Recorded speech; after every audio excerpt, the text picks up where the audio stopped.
Hello students, आज मी तुमच्यासोबत share करणार आहे अशा आणि नोट्स ज्या नोट्स मी माझ्या स्वतः जीपॅट प्रिपरेशनमध्ये यूज केलेल्या आहे.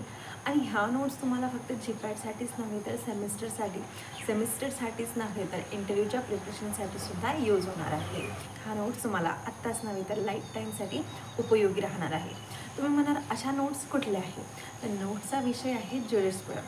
आज मी तुमच्यासोबत शेअर करणार आहे ज्युरिस्प्रुडमच्या अशा नोट्स ज्या तुम्हाला लाईफ टाईमसाठी हेल्प करणार आहे.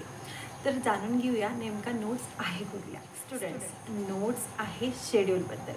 तुम्हाला माहिती आहे की शेड्यूल हे खूप खूप जास्त इम्पॉर्टंट आहे आपल्या फार्मसीमध्ये. ज्युरिस्प्रुडम म्हटलं की मुलांना ज्युरिस्प्रुडमचा खूप कंटाळा येतो. कारण काय, ज्युरिस्प्रुडममध्ये काय होतं की जो मॅटर आहे, जो टॉपिक आहे, तो टॉपिक आपल्याला ॲज इट इज लिहायचा असतो.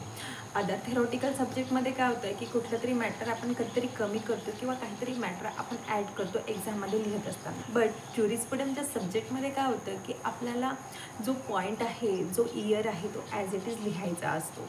म्हणून बऱ्याच मुलांना कन्फ्युजनही होतं. आणि त्यातल्या त्यात शेड्यूल म्हटलं की आणखीन जास्त कंटाळा की शेड्यूल भरपूर आहे. प्रत्येक शेड्यूलमधले कुठला ड्रग येतो, कुठला कॅटेगरी येतो, हे आठवण ठेवणं खूप गरजेचं असतं. आणि मुलांना बरेचदा ह्याच टॉपिकमध्ये कन्फ्युजन होतं. मी तुमच्यासोबत शेअर करणार आहे अशा काही ट्रिक्स, ज्या ट्रिक्समुळे तुम्ही शेड्यूल कधीच विसरणार नाही आणि लाईफ टाईमसाठी आठवण ठेवणार. अशा नोट्स आहेत ज्या नोट्सची प्रिंटआउट तुमच्याजवळ असणं गरजेचं आहे. सो दॅट आता सेमिस्टरसाठीच नव्हे तर इंटरव्ह्यूसाठी सुद्धा तुम्हाला त्या खूप उपयोगी आहे. स्टुडंट्स, ह्या अशा माझ्या काही जीपॅटच्या नोट्स आहे. हे एकच रजिस्टर नाही तर माझ्या अशा भरपूर हँडरिटन नोट्स आहे. त्या नोट्स मी कधीतरी तुमच्याशी शेअर करणार आहे. बट आज त्याच्यामधला एक टॉपिक, दॅट इज शेड्यूल, मी तुमच्यासोबत शेअर करणार आहे. चला तर बघूया नेमका आहे तरी. तर अशा प्रकारे ही काही नोट्स आहे. ह्या नोट्समध्ये टोटल आपल्याला 32 शेड्यूल मेन्शन केलेलं आहे. अगदी इझी अशा लँग्वेजमध्ये आणि अगदी शॉर्टकटमध्ये हे शेड्यूल इथे मेन्शन केलेले आहे. हा माझ्या स्वतःच्या नोट्स आहे आणि ह्याच नोट्समुळे माझ्या सेमिस्टर प्रिपरेशनमध्ये आणि जीपॅट प्रिपरेशनमध्ये यूज केलेले आहे. लेफ्ट साईडला इथे शेड्यूल इंडिकेट केले आहे आणि राईट साईडला त्या शेड्यूलचा नेमकं मिनिंग तरी काय, कॅटेगरी काय आहे हे मेन्शन केलेले आहे. प्रत्येक शेड्यूलला अगदी शॉर्टकटमध्ये इथे मेन्शन केलेलं आहे.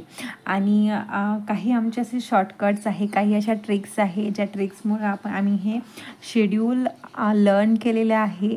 ते काही आम्ही आमचे प्रिपेअर केलेले आहे आणि काही आम्हाला आमच्या टीचरनी सांगितले आहे.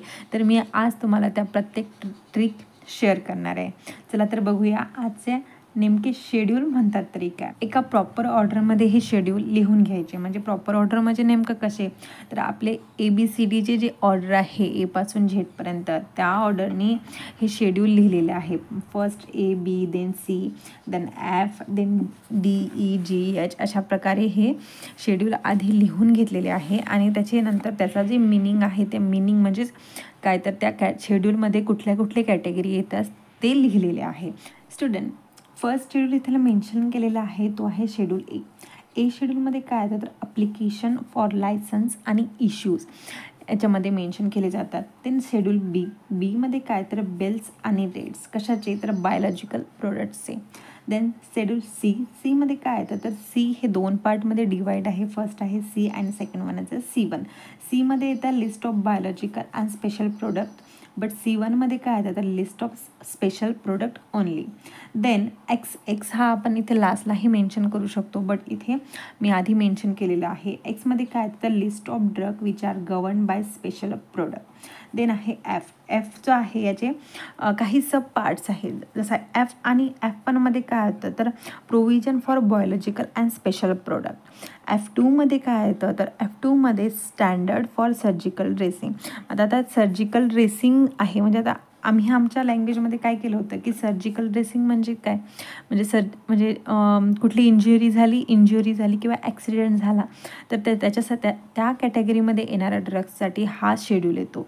तर आता ड्रेसिंगमध्ये काय तर आता फॉर एक्झाम्पल कुठे ॲक्सिडेंट झाला आणि काय ॲक्सिडेंट होऊन एखाद्या व्यक्तीचे 2 तुकडे झाले तर तिथे काय आपण अप्लायन्स यूज करतो तर ते या कॅटेगरीमध्ये येतात. म्हणून हा 2 वर्ड इंडिकेट करतो, that is surgical dressing. I hope तुम्हाला कळलं असेल माझं shortcut. Then F3 is stand for standard for umbilical tips. Then FF is stand for standard for ophthalmic preparation. आता इथे एक आम्ही शॉर्टकट यूज केला होता की ऑप्थॅल्मिक प्रिपरेशन म्हणजे काय. सी इथे FF आहे म्हणजे FF आहे आणि कशासाठी यूज होतो तर ऑप्थॅल्मिक प्रिपरेशनसाठी यूज होतो. तर आता ऑप्थॅल्मिक म्हणजेच काय, चष्मा लावणारे. आपल्या मराठी भाषेमध्ये आपण त्याला डबल बॅटरी म्हणतो आणि डबल बॅटरी कुठल्या कॅटेगरीमध्ये येते तर FF कॅटेगरीमध्ये. अशा प्रकारे आम्ही काही शॉर्टकट्स यूज केले होते शेड्यूलला आठवण ठेवण्यासाठी. Then we have schedule D. Schedule डीमध्ये असे ड्रग्स येतात जे इम्पोर्ट केले जातात, म्हणजे बाहेरच्या कंट्रीमधून जे ड्रग्स आपण इथे आपल्या कंट्रीमध्ये बोलवले जातात त्या ड्रग्सचे जे काही लिस्ट आहे ते या शेड्यूलमध्ये येतात. Then schedule E. शेड्यूल ईमध्ये कुठले कुठले ड्रग असतात तर list of poisonous drug should be administered, म्हणजे काही पॉयझनस ड्रग आहे जे घेतल्या जातात. अशा प्रकारचे ड्रग्स ह्या ई शेड्यूलमध्ये येतात. देन जीमध्ये काय तर list of medicine which are taken under the supervision of physician. असे ड्रग्स जे डॉक्टरच्या सुपरविजनच्या खालीच घेतले जातात ते येतात शेड्यूल जीमध्ये. देन शेड्यूल एचमध्ये कुठले तर लिस्ट ऑफ प्रिस्क्रिप्शन ड्रग्स, जे काही ड्रग आपण प्रिस्क्राईब केले जातो ते ड्रग एच कॅटेगरीमध्ये येतात, एच शेड्यूलमध्ये येतात. देन जेमध्ये लिस्ट ऑफ डिसीज और elements that are not cure. For example insulin, म्हणजे असे जे काही डिसीज आहे जे क्युअर केले जाऊ शकत नाही, त्याला आपण ट्रीट करू शकत नाही. फॉर एक्झाम्पल डायबिटीज एकदा झाला की तो त्याच्यावरती आपण ट्रीटमेंट देऊ शकतो, बट तो कायमचा ठीक होऊ शकतो का, नाही. तर असे जे काही डिसीज आहे ते शेड्यूल जीमध्ये येतात. Then we have schedule K. Schedule K is the list of drug assumed by manufacturing. Then we have category M or we can say schedule M. M हा जो शेड्यूल आहे हा फर्दर आपण त्याला सबडिवाईड म्हणू शकतो, सबडिवाईड केले आहे M1, M2 आणि M3मध्ये. आता M1मध्ये काय तर M1मध्ये येतात good manufacturing for factory premises, जे फॅक्टरीमध्ये मॅन्युफॅक्चरिंग केली जाते त्याच्यामध्ये जे काही प्रोडक्ट फॉर्म केले जाते त्याच्यासाठी हा आपला शेड्यूल M असतो. देन M1 म्हणजे काय, GMP that is good manufacturing practices for homeopathic preparation. Then M2 is good manufacturing practices for cosmetic.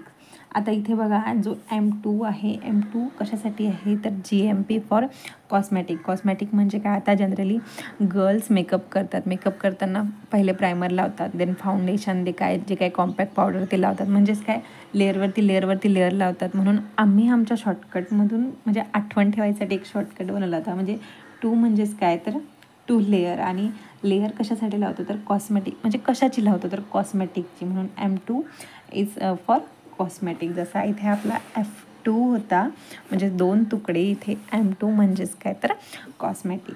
Then M3 कशासाठी तर GMP for medical devices. Then आहे N म्हणजेच काय तर N आम्ही असं म्हणजे Nचा शॉर्टकट कसा काढू शकतो तर N फॉर नंबर कुठले नंबर तर minimum number of equipment for requirement efficiency running for the pharmacy. Then O for standard for disinfectant.